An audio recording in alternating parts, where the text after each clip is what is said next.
तो जरा सबको मालूम है ना, अशोक सुंदरी का स्थान बड़ा मुख्य स्थान होता है अशोक सुंदरी का। फिर निवेदन है, उसको समझिएगा।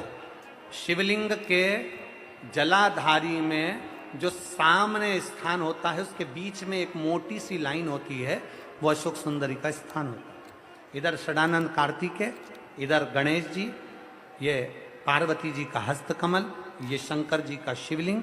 शिवलिंग के ऊपर जो बूंद बूंद पानी टपकता है वो शंकर जी की 5 बेटियां, क्या नाम है उनका? जया, विषहरा, शामली बारी, दौतली, देव। शंकर जी की 5 बेटियां उस पानी को बूंद बूंद गिराती।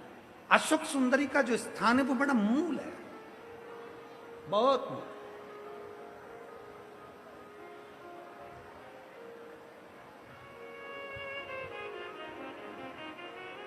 यहां तक कहेंगे हम,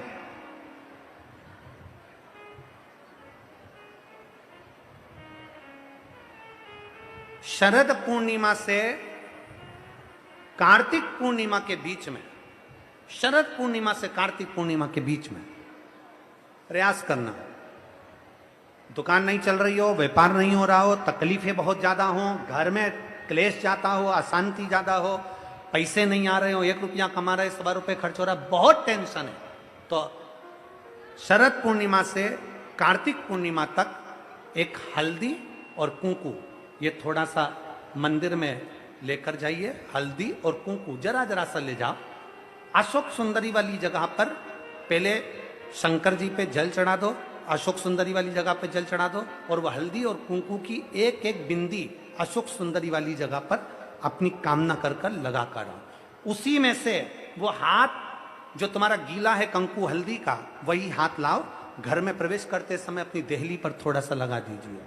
शरद पूर्णिमा से कार्तिक पूर्णिमा तक कर कर देखो, उसके बाद में फिर बताना कि मेरा देव अधिदेव महादेव ने तुम्हारी झोली भरी कि ना भरी, भंडार भरा कि नहीं।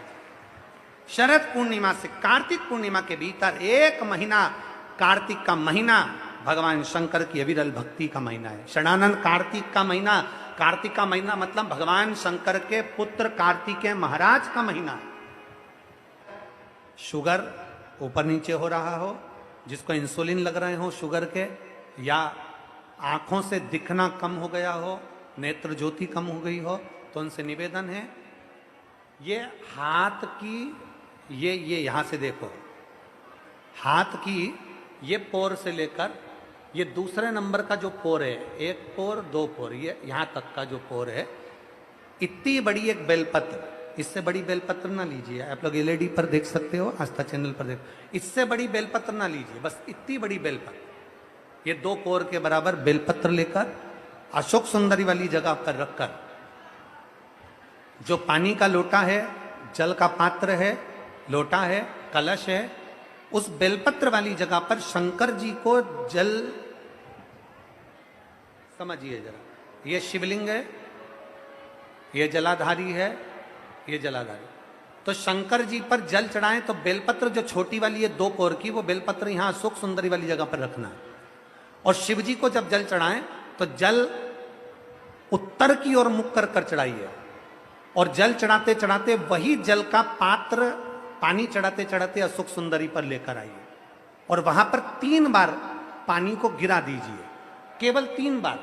त्र्यंबकेश्वर महादेव के नाम से, कुंदकेश्वर महादेव के नाम से 3 बार पानी गिराकर जब वापिस आओ, जल झेल कर लाओ, उसी बेलपत्र को उठा कर लिया, अपने घर में प्रवेश करते समय उस बेलपत्र को खा लो। जिसको इंसुलिन लग रहे हो, जिसकी शुगर ऊपर नीचे हो रही हो, जिसका ब्लड प्रेशर ऊंचा नीचा हो रहा हो, जिसकी नेत्र ज्योति जा रही हो, आंखों पर मोटा मोटा चश्मा चढ़ गया हो, वो बेलपत्र छोटी सी लाओ, उसको खा लो। घर में जाकर जो पानी झेल कर लाए हो शंकर जी का, घर के अंदर बैठकर वो जल जो लाए हो वो पानी को पी लो, उस जल का आचमन कर लो। अगर मान लो बेलपत्र खाने से तुम्हारा मुख छार छार हो रहा है, या छाले हो रहे हैं, या स्वाद नहीं आ रहा है, तो उसी बेलपत्र को मल कर उसकी गोली बना लो, मुख में निगल लो और पानी पी लो। जिसकी शुगर आज ऊपर नीचे हो रही है, वो कल करके देखना, और कल हमको बताना कि आपकी शुगर लेवल में आई कि नहीं। अगर शुगर ऊंची नीची हो रही है तो आज ही कर दे। जिसका बीपी ऊंचा नीचा हो रहा है वो भी आज ही कर देखो। कल तक तो हम यहां पर हैं, कल 11 बजे तक नहीं जाएंगे हम तुम्हारे बीच में से, 11 बजे तक तुम्हारे यहीं पे रहेंगे हो।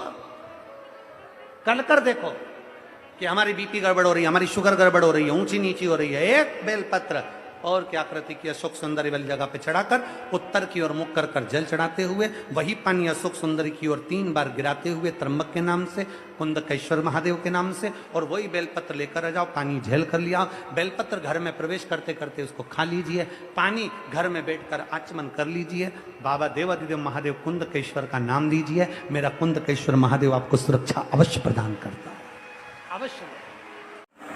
गुरु जी बताए गए उपाय को एक बार अपने जीवन में अवश्य उतारें ताकि अपने जीवन को सार्थक बना सकें। गुरु जी के द्वारा बताए गए उपाय को प्रैक्टिकल अवश्य करें और अपने जीवन को सार्थक बनाइए। उपाय बहुत ही कारगर और रामबाण साबित होते हैं, पर इसको विश्वास और निष्ठा के साथ करना चाहिए। विश्वास होगा तभी कार्य पूरा होगा, वरना मत करें। अगर ये जानकारी के बारे में कुछ समझ न आए तो प्लीज़ कमेंट करें। कमेंट का जवाब आपको जल्द से जल्द दिया जाएगा। अगर कोई जानकारी लेना है या कुछ और जानकारी गुरु जी के बारे में जानना है तो प्लीज़ कमेंट करें और उपाय को अवश्य करें ताकि अपने जीवन को सार्थक बना सकें। इस उपाय से लाखों लोगों को फ़ायदा मिल रहा है। आप भी अपने जीवन को सार्थक बनाएं और इस उपाय को अवश्य करें। आप उपाय करने में कुछ खर्च नहीं होता है। प्लीज़ अपने जीवन को सार्थक बनाने के लिए उपाय अवश्य करें। ये जानकारी अच्छी लगी हो तो प्लीज़ चैनल को सब्सक्राइब करें, शेयर करें एंड लाइक करें। शेयर करने से दूसरे की ज़िंदगी में भी खुशियाँ आ सकती है, इसीलिए प्लीज़ ज़्यादा से ज़्यादा लोगों के पास शेयर अवश्य करें। शरद पूर्णिमा वाला उपाय साल में एक बार आता है, इसीलिए शरद पूर्णिमा से लेकर कार्तिक पूर्णिमा का उपाय अवश्य करें।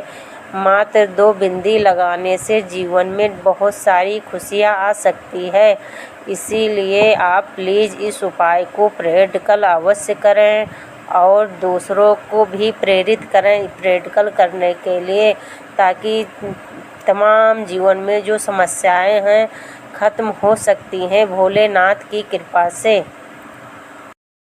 भोलेनाथ बहुत लोगों की झोली खुशियों से भरे हैं, बहुत लोगों की गोदी खुशियों से भरे हैं, इसीलिए आप भी अपने कार्य को करते हुए और विश्वास के साथ ये उपाय अवश्य करें। भोलेनाथ आपकी भी झोली खुशियों से अवश्य भरेंगे, ऐसा मेरा विश्वास है, क्योंकि मैं भी भोलेनाथ की भक्त हूँ।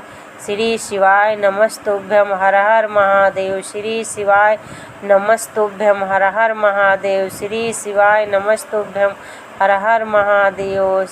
प्लीज़ चैनल को सब्सक्राइब करें और ज़्यादा से ज़्यादा लोगों के पास शेयर करें। श्री शिवाय नमस्तुभ्यम। श्री शिवाय नमस्तुभ्यम हर हर महादेव। ओम नमः शिवाय। श्री शिवाय नमस्तुभ्यम।